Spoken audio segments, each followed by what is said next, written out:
If you enjoy our content and think this is important material, the best compliment you can pay is by sharing this with your friends and family. This helps us out a lot. Also, if you enjoyed today's program, please like, comment, share, and subscribe to this podcast. We would love to hear from you.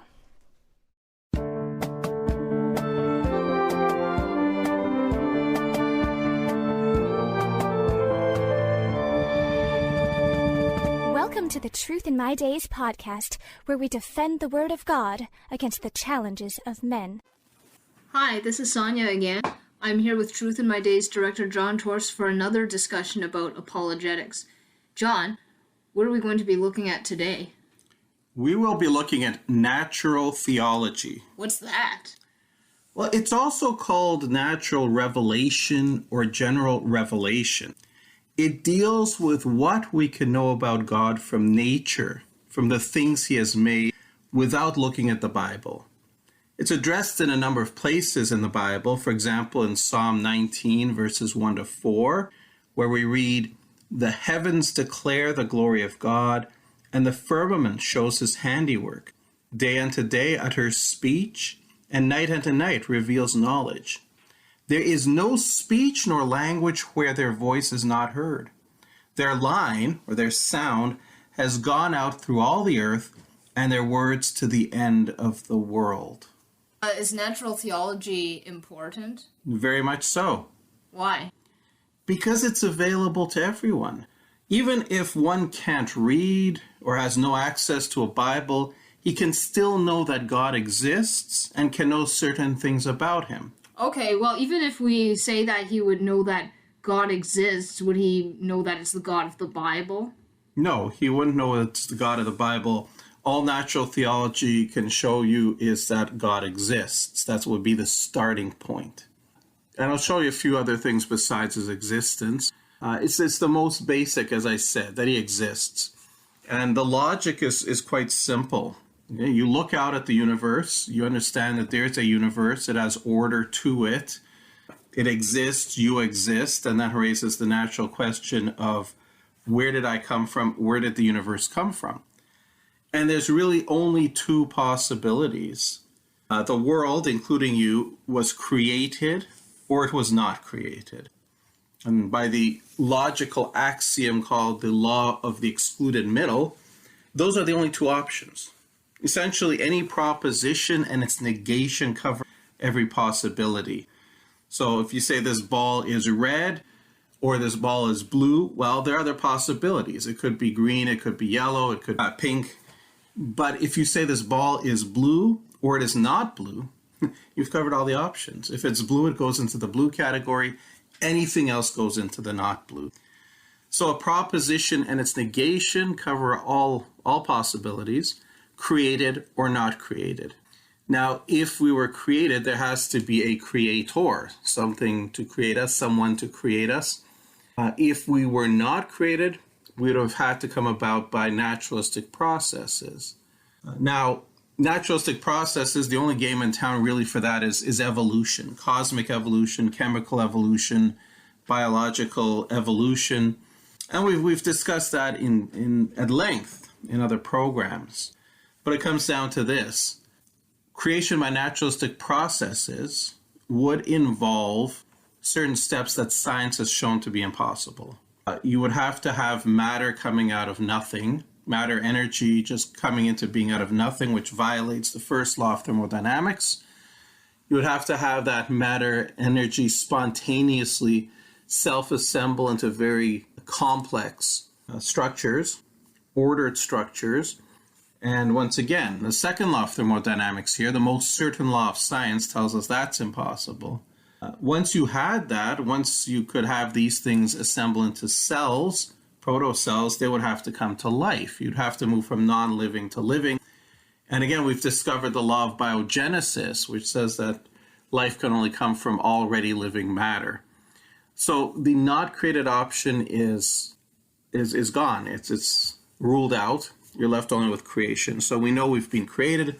Anybody who looks at the fact that there's a world, an ordered world with life in it, must realize that there is a God. So, John, I seem to remember at various times throughout my life, I've heard other Christians saying, well, you can't prove that there is a God, but it seems like you can. If you disprove evolution because it contradicts all our known laws of science, then thereby you prove that there's a God. Yes, by the chain of logic that I just went over, which I've discussed in more detail else time. Yes, we can prove that God exists, and I wish Christians wouldn't say that we can't do that. So that's the first and most basic thing that natural theology can show, is that there is a God. Well, what else? Well, it tells us some things about him, that he is immensely powerful. You'd have to be to create an entire universe, even as much of it as we can see with the naked eye, to create living beings. All of these are way beyond our ability to do. We have enough trouble building a city. Imagine trying to build an entire planet. This being must be fundamentally immensely intelligent to be able to design all of these structures. He must transcend time. How do we know he must transcend time? Because everything that exists in time endures in time, as we do. We're stuck at one point in time, which is always moving forward. Right now it's today. Tomorrow hasn't come yet. We have to wait for it to come. Yesterday is gone. We can't go back to it. We endure in time. When tomorrow comes, it'll be the new today. And this time right now that we're sitting here talking will have become yesterday, and there's no way to go back to it. Okay, but why couldn't God have created at a point in time and time keeps moving forward? Because anything that endures in time has to have a beginning. Imagine trying to climb up an infinite staircase, a staircase of infinite length, and I say I'd like to know how long it would take you to get up to, say, halfway up. How long would it take? Halfway up an infinite staircase. You never get there. You could never get there. What about a third of the way up? Never get there. 3/4 of the way up? Same thing. Well, exactly. You could, if there's infinite stairs, you could never get to a particular stair, because you'd have to go through an infinite number of them before you could get there. You can't go through an infinite number. And it's the same thing with time. If time went back to infinity, if we're everlasting past, you could never get to a specific point in time. And yet here we are, it's 2022, January.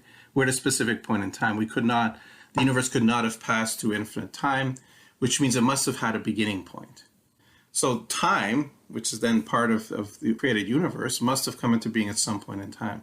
And if it came into being at some point in time, then the creator must have made it.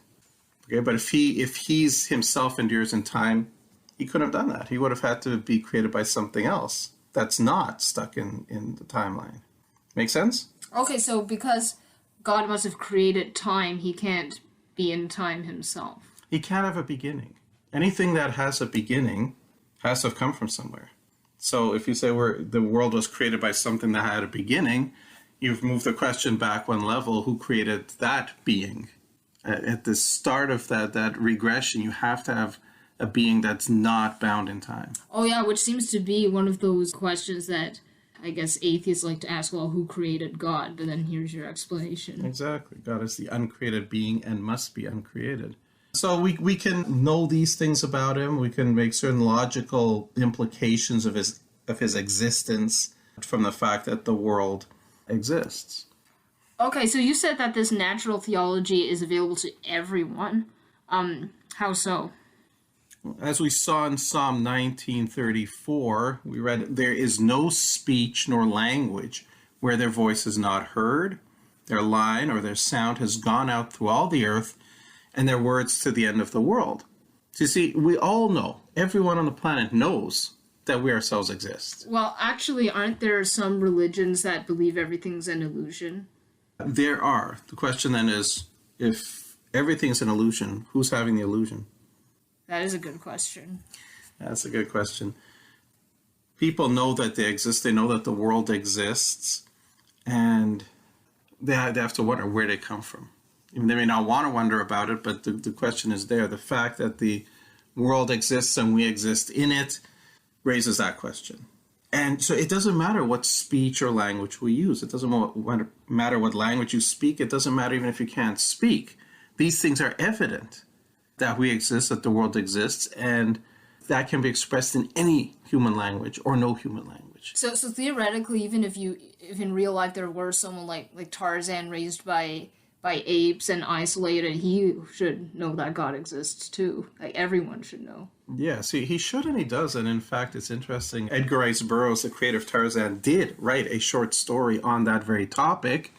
It was called The God of Tarzan, where Tarzan, who's in the jungle, he's not yet met other human beings who would teach him about God. He's still living in isolation with the apes, does come to realize that there is a God. And so it's a very interesting little story. And he discovers this based on natural theology. So that's what I'm saying. It doesn't matter where you are or what language you speak. It's always there for us to see and ponder throughout all the earth. And that's the point that Psalm 19, 3-4 is making here. Okay, so everyone should know then. Everyone should know that God exists, yes. And that means there's no valid excuse for atheism. Here, book of Romans chapter 1, verses 18-23, which reads, "For the wrath of God is revealed from heaven against all ungodliness and unrighteousness of men who suppress the truth in unrighteousness, because what may be known of God is manifest among them, for God has shown it to them. For since the creation of the world, his invisible attributes are clearly seen, being understood by the things that are made, even his eternal power and Godhead, so that they are without excuse, because, although they knew God, they did not glorify him as God, nor were thankful, but became futile in their thoughts, and their foolish hearts were darkened. Professing to be wise, they became fools, and changed the glory of the incorruptible God into an image made like corruptible man, and birds, and four-footed animals, and creeping things." Okay, so the key is verse 20. "For since the creation of the world, his invisible attributes are clearly seen, being understood by the things that are made, even his eternal power and Godhead, so that they are without excuse." So nobody has an excuse for not believing in God, because God has made his attributes clear to all of us. Exactly. So atheists say they don't see it. They do say that, but do they really not see it? I mean, it seems fishy to me. Anywhere they would see design, they would know that there's a designer. Even something as simple as, say, finding a chipped piece of stone. Yeah, I have an article in a newspaper showing this little chipped piece of stone that a girl was wearing around her neck as a necklace. She found it on the ground, and they looked at it and looked at the way it's chipped. They said, this is an old spear point. So even something simple like that, they knew it had to be created and not come by itself. Exactly. You go into a cave, you find a cave painting on the wall. It's not a very sophisticated painting, but even that minimal level of design, people would say, yeah, somebody must have made that painting. Nobody would think that it came about just by natural means, natural processes. So when you have a person who will take this approach, everywhere he sees design, everywhere he sees order and structure, he knows that something made it, will then turn around and say, well, this world, the human brain, the most complex things in the universe, no, those weren't designs. Like, that is very difficult for me to accept. I think Romans 1 verse 18 actually answers this. It says, who suppress the truth in unrighteousness. They suppress it. It's not that they don't know it. It's they hold it down, they shut it away, they try to ignore it. In verse 28, we read, they did not like or did not see fit to retain God in their knowledge. So it's not that they don't know God. It's not that they can't know there's a God. They don't want to know it. And they just crush that knowledge. Do all of them actively crush it, or are the ones who started the atheist movement the ones who are crushing it, and then you have other unthinking people who just absorb what they hear from their parents and their teachers, and they don't think, and they just assume that there isn't a God? Thank you, everyone, for listening today. Unfortunately, we have run out of time, but please join us for the next part tomorrow. Same time and same place. Thank you for listening to the Truth in My Days podcast with John Torse. We would love to hear from you. Please feel free to share any questions or comments you may have. You can reach us on Facebook, Instagram, MeWe, and YouTube. Simply search Truth in My Days as one word. Again, Truth in My Days as one word, no spaces in between. And you can connect with us. You may also visit our website for more comprehensive material and to learn more about our ministry. Our website is truthinmydays.com. Thank you.